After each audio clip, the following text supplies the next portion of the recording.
Morning students, welcome to your social science class.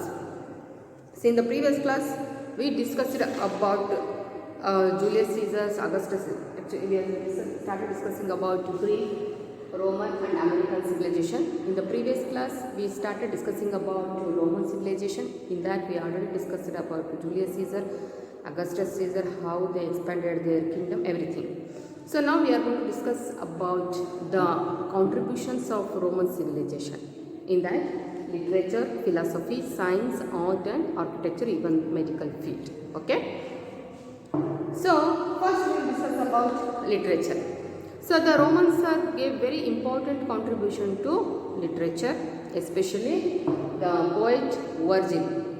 Rome's the most popular poet, that is Virgil, and his poetic work is Aeneid. Okay, see, Virgil is the most important poet of that period and his work is Aeneid. And after that, Ovid is another great poet. So Ovid is also one of the most popular poet of that period and his work is Metamorphoses. Okay, so Ovid is also one of the most important poet of the Rome civilization and his work is Metamorphoses. So not only the Virgil and Ovid are not only the poets of that period, even the Cicero, Plautus and Terence are the most important other poets of that period. Even though the Julius Caesar himself, he was a poet and he gave the 7 volumes of Gallic Wars. ಅಂದರೆ ಅವನು ಮಾಡಿದಂಥ ಯುದ್ಧದ ಹಂತವಾಗಿ ಏನು ನಡೆದಿತ್ತು ಅದರ ಬಗ್ಗೆ ಅವನು ಸೆಲ್ಫ್ ಒಂದು ಆತ್ಮಚರಿತ್ರೆಯನ್ನು ಬರ್ಕೊಂಡಿದ್ದಾರೆ. So next one is philosophy. Basically this Roman civilization is also followed by the Greek civilization. ಹೇಗೆ ಗ್ರೀಕ್ನಲ್ಲಿ ನಮಗೆ ಸಾಕ್ರೆಟಿಸ್, ಪ್ಲೇಟೋ ಎಲ್ಲ ಸಿಗ್ತಾರೋ ಹಾಗೆ ಸೊ ರೋಮ್ ಸಿವಿಲೈಸೇಷನ್ ಸಹ we are going to get very good philosophers there. See, especially Cato ಏನಿದ್ದಾರೆ, he is known as a Socrates. ಸಾಕ್ರೆಟಿಸಿನ ಥರ ಇವನು ತುಂಬ ಪವರ್ಫುಲ್ ಅಂದರೆ ತುಂಬ ಇಂಟೆಲಿಜೆಂಟ್ ಫಿಲಾಸಫರ್ ಅಂತಲೇ ನಾವು ಹೇಳಬಹುದು. So Cato, Cicero, Seneca and emperor Marcus are the most important philosopher of that period. And art and architecture. So the Roman people gave more importance to art and architecture at that time. They gave so Colossus and the amphitheaters are the evidence of their art and architecture. So ರೋಮನರ ಕಾಲದಲ್ಲಿ ಏನು construct ಆದಂತಹ so ಕೊಲೋಸಿಸಮ್ and amphitheatres ಏನಿದ್ದಾವೆ ಅವು Rome ಸಿವಿಲೈಸೇಷನಿನ art and ಆರ್ಕಿಟೆಕ್ಚರ್ಗೆ ಒಂದು evidence ಅಂತ ಹೇಳ್ಬೋದು. And especially Pantheon is the largest building of Rome with the biggest dome. Pantheon ಅನ್ನುವಂಥ ಒಂದು ಬಿಲ್ಡಿಂಗ್ ಏನಿದೆ ಅದು biggest building and its dome is also very big. So and Cupid statue, Cupid and Ara Pacific statues are very beautiful. See, Cupid statue and the Ara Pacific statues are the best example of the sculpture of Romans. So, ಎಷ್ಟು ಅವರು art and ಆರ್ಕಿಟೆಕ್ಚರ್ಗೆ ಒಂದು contribution ಕೊಟ್ಟಿದ್ರು ಅನ್ನೋದಕ್ಕೆ these are the best example. And next, science. Even the Romans are given more importance to science, especially Pliny. He is one of the most important scientists and his work is natural history. See, so Romans had a deep knowledge in the mathematics and science, and Pliny the elder prepared the encyclopedia named Natural History. And Galen, he was the most important doctor, and he practically proved that even the baby was delivered with the cesarean. ಅಂದರೆ ಏನು ಮಗು natural ಆಗಿ ಹೊರಗಡೆ ಬರಲಿಲ್ಲ ಅಂದರೆ ಹೊಟ್ಟೆಯನ್ನು ಕೊಯ್ದು ಹೊರಗಡೆ ತೆಗೆಯುವಂಥ ಸಿಸೇರಿಯನ್ ಮೆಥಡ್ ಏನಿದೆ, ಸೊ ಅದನ್ನು ರೋಮ್ ಸಿವಿಲೈಸೇಷನಲ್ಲಿ ಗ್ಯಾಲನ್ ಅನ್ನುವಂತಹ ಡಾಕ್ಟರು ಸೊ ಆಗಲೇ ಎಕ್ಸ್ಪೆರಿಮೆಂಟನ್ನು ಮಾಡಿದ್ರು. And Strabo and Ptolemy are the great geographers. ಆ ಒಂದು ಕಾಲದಲ್ಲಿ ಖಗೋಳ ಶಾಸ್ತ್ರಜ್ಞರು ಯಾರಂದರೆ Strabo and Ptolemy are the most important geographers of that period. Okay, so next we will discuss about the American civilization. So actually in American civilization we are going to get major three types of civilization, in that Maya, Aztec and Inca civilization. See, actually they are representative of our Indian obedience, because when the discoveries are started, new sea routes are found, the new sea route ಏನು start ಮಾಡ್ತು ಹೊಸ ಹೊಸ ದೇಶಗಳನ್ನ find ಮಾಡೋದಕ್ಕೆ. And ಆ ಟೈಮಲ್ಲಿ when they got Australia and India, the navigators thought that Australia and America may be this place is as a India. So ಇದೇ ಭಾರತ ಇರ್ಬೋದು, ಇವರ ಕಲ್ಚರ್ ಮತ್ತು ಇವರ ಒಂದು ಭಾಷೆ, ಇವರ ಒಂದು ನೋಡ್ತಾ ಇದ್ರೆ ಇದೇ ಭಾರತ ಇರ್ಬೋದು ಅಂತೇಳಿ ಅವರನ್ನು ಇಂಡಿಯನ್ಸ್ ಅಂತೇಳಿ ಕರೆದ್ರು. ಹಾಗಾಗಿ both the America and Australia thus discovered and misunderstood as a India, and India the inhabitants were called as Indians.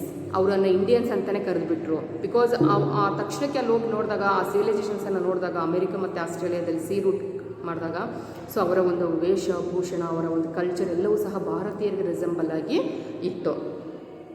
And in later history the familiar countries came to be known as the old world and newly discovered continents as the new world. So ಆಮೇಲೆ ಹೊಸ ಹೊಸ discoveries ಆಗಿ ಯಾವಾಗ ಭಾರತವನ್ನು Vasco D ಗಾಮ ಏನು 1498 found ಮಾಡ್ದ, ಆವಾಗ ಗೊತ್ತಾಯಿತು ಭಾರತನೇ ಬೇರೆ, ಅದು ಏಷ್ಯಾ ಕಾಂಟಿನೆಂಟಲ್ಲಿ ಬರುತ್ತೆ, ಅಮೇರಿಕಾ ಮತ್ತು ಆಸ್ಟ್ರೇಲಿಯಾ ಬೇರೆ ಅಂಥೇಳಿ ಒಂದು ಬೈಫರ್ಗೇಷನ್ನು ಆಯಿತು.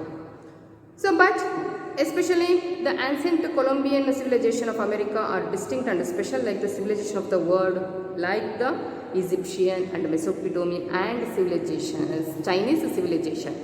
ಏನು ಕೊಲಂಬಿಯಾದಲ್ಲಿ ಸ್ಟಾರ್ಟ್ ಆದಂತಹ ಏನು ಸಿವಿಲೈಸೇಷನ್ ಇತ್ತು, ಮಾಯಾ ಆಗಿರ್ಬೋದು, ಅಜಂತ ಅಥವಾ ಇಂಕಾ ಆಗಿರ್ಬೋದು, so that is the same resemble with the Egypt civilisation, Mesopotamia and Chinese civilisation. Same ಅದೇ ಥರ ಗುಂಪು ಗುಂಪಾಗಿ ವಾಸ ಮಾಡೋದು, ನದಿ ತೀರದಲ್ಲೇ ವಾಸ ಮಾಡೋದು, ತಮ್ಮ ಆಹಾರ ಪದಾರ್ಥಗಳನ್ನು ಅವರೇ ಬೆಳೆಯೋದು, ಆ್ಯಂಡ್ ಫ್ರೀ ಟೈಮಲ್ಲಿ ಆರ್ಟ್ ಆ್ಯಂಡ್ ಆರ್ಕಿಟೆಕ್ಚರ್ಗೆ ಇಂಪಾರ್ಟೆನ್ಸ್ ಕೊಡೋದು, ಎವ್ರಿಥಿಂಗ್ ಈಸ್ ಕಾಮನ್.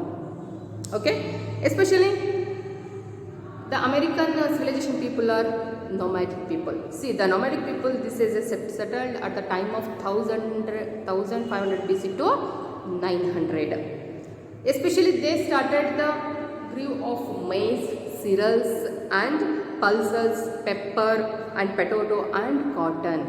ಅಮೇರಿಕಾದಲ್ಲಿ ಏನಿತ್ತು, ಸೊ ಅವರು ಸಹ ನೀರನ್ನು, ನದಿ ನೀರುಗಳನ್ನು ಉಪಯೋಗಿಸ್ಕೊಂಡು they started growing of maize, ಮೆಕ್ಕೆಜೋಳ. ಇವತ್ತಿಗೂ ಸಹ ಅಮೇರಿಕಾ ಅಂದರೆ highest production of maize. So maize, cereals, pepper, even cotton ಇವನ್ನ ಹೆಚ್ಚಾಗಿ ಬೆಳೀತಾ ಇದ್ರು. And the early villagers knew to be weave the cloths. ಬಟ್ಟೆಗಳನ್ನು, ಆ ಕಾಟನ್ ಏನು ಬೆಳೀತಾ ಇದ್ರು, ಆ ಕಾಟನಿಂದ ಬಟ್ಟೆಗಳನ್ನು ವ್ಯೂ ಮಾಡಿ ಹಾಕೊಳ್ಳುವಂಥ ಪದ್ಧತಿಯೂ ಸಹ ಅಮೇರಿಕನ್ ಸಿವಿಲೈಸೇಷನ್ ಪೀಪಲಲ್ಲಿ ಬಂದಿತ್ತು. And the beginning of the construction of the pyramids and commemorative stones idol are between 1200 BC to 900 brought a new changes in the history, simple lives of the people. And especially the people of America, they are called as a new Neolithic age people. ಅಂದರೆ new stone age people ಅಂತೇಳಿ ನಾವು American ಪೀಪಲ್ಸನ್ನು ಕರಿತೀವಿ. ಯಾಕಂದರೆ already ಅವ್ರ ಹತ್ರ ತುಂಬ advanced technology ಬಂದಿತ್ತು. ವೆಪನ್ಸ್ಗಳಾಗಲಿ, ಅವರು ಅಂದರೆ ಅವರ ಸ್ಟೈಲ್, ಆಲ್ರೆಡಿ ಅವ್ರ ಬಟ್ಟೆ ವ್ಯೂ ಮಾಡೋದು ಗೊತ್ತಿತ್ತು, ಬೆಳೆದಿರುವಂಥ ಪದಾರ್ಥಗಳನ್ನು ಇದನ್ನು ಬೇಯಿಸ್ಕೊಳ್ಳೋದು ಗೊತ್ತಿತ್ತು. Everything already advance. ಹಾಗಾಗಿ ಅವರನ್ನು ನಿಯೋತಲಿಕ್ ಏಜ್ ಪೀಪಲ್ ಅಂಥೇಳಿ ಕರಿತೀವಿ. And especially the communities idol depict the leaders and the kings. ಏನು ಅವರು ಕಮ್ಯುನಿಟಿವ್ ಐಡಲ್ಸ್ ಮಾಡ್ತಾ ಇದ್ರಲ್ಲ, ಏನು ಸ್ಟ್ಯಾಚ್ಯೂಸ್ ಥರ, ಅದು ಸುಮ್ಮನೆ ಕಾಮನ್ ಪೀಪಲ್ನ ರೆಪ್ರೆಸೆಂಟ್ ಮಾಡ್ತಾ ಇರಲಿಲ್ಲ, ಲೀಡರ್ಸನ್ನು ಮತ್ತು ಕಿಂಗ್ಸ್ ಯಾರಾದರೂ ಮರಣ ಹೊಂದಿದರೆ ಅವರ ನೆನಪಿಗೋಸ್ಕರ ಒಂದು ಐಡಲ್ಸ್ಗಳನ್ನು ಮಾಡ್ತಾಯಿದ್ರು. ಇದು ಅಮೇರಿಕನ್ ಸಿವಿಲೈಸೇಷನ್ಲಿ ತುಂಬಾ ಒಂದು ಫೇಮಸ್ ಆದಂತಹ ಒಂದು ವರ್ಕ್ ಆಗಿತ್ತು. And these are called as A Olmec. And with the hierarchical system, gradually vast kingdom, capital cities and villages sprung up around the area. ನಿಧಾನವಾಗಿ ಅಮೇರಿಕನ್ ಸಿವಿಲೈಸೇಷನ್ನು ಸ್ಪ್ರೆಡ್ ಆಗ್ತಾ ಹೋಯಿತು. ಸಣ್ಣ ಸಣ್ಣ ಹಳ್ಳಿ ಇದ್ದಿದ್ದು ನಗರಗಳಾಗ್ತು, ಸಿಟೀಸ್ ಆಯಿತು, ಹಾಗೆ ಕ್ಯಾಪಿಟಲ್ ಸಿಟೀಸ್ ಬಂತು. ಹೀಗೆ ನಿಧಾನವಾಗಿ ಸಿವಿಲೈಸೇಷನ್ನು ಬೆಳೀತಾ ಹೋಯಿತು.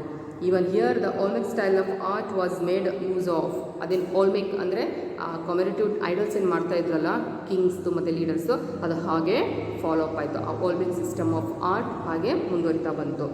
And cultural boundaries var drawn for the first time and unity developed among the people therein. And after 500 BC, the Olmec unified style led to a separate local style and regional status. So ಅದೇನು Olmec style ಏನಿತ್ತು ಅದು ಹಾಗೆ ಬೆಳೀತಾ ಬೆಳೀತಾ ಯಾವಾಗ America ದೊಡ್ಡದಾಗ್ತಾ number of States ಜಾಸ್ತಿ ಆಯಿತು, ಆಗ ಅದರದ್ದೇ ಒಂದು ರೀಜ್ನಲ್ ಸ್ಟೈಲ್ಗೆ ಚೇಂಜ್ ಆಯಿತು. ಸೊ ಆಯಾ ಸ್ಟೇಟ್ಗೆ ಹೇಗೆ ಬೇಕೋ ಹಾಗೆ ಅದನ್ನು ಸ್ಟ್ಯಾಚ್ಯೂಸನ್ನು ಮಾಡೋದಕ್ಕೆ ಸ್ಟಾರ್ಟ್ ಮಾಡಿದರು. And these are the Mayas, Aztecs and Inca and other civilisation. ಅವ್ರವ್ರಿಗೆ ಹೇಗೆ ಬೇಕೋ ಹಾಗೆ ಆ ಒಂದು ಪದ್ಧತಿಗಳನ್ನ ಬಳಸ್ಕೊತಾ ಹೋದರು.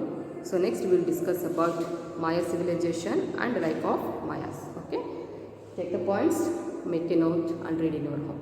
Thank you.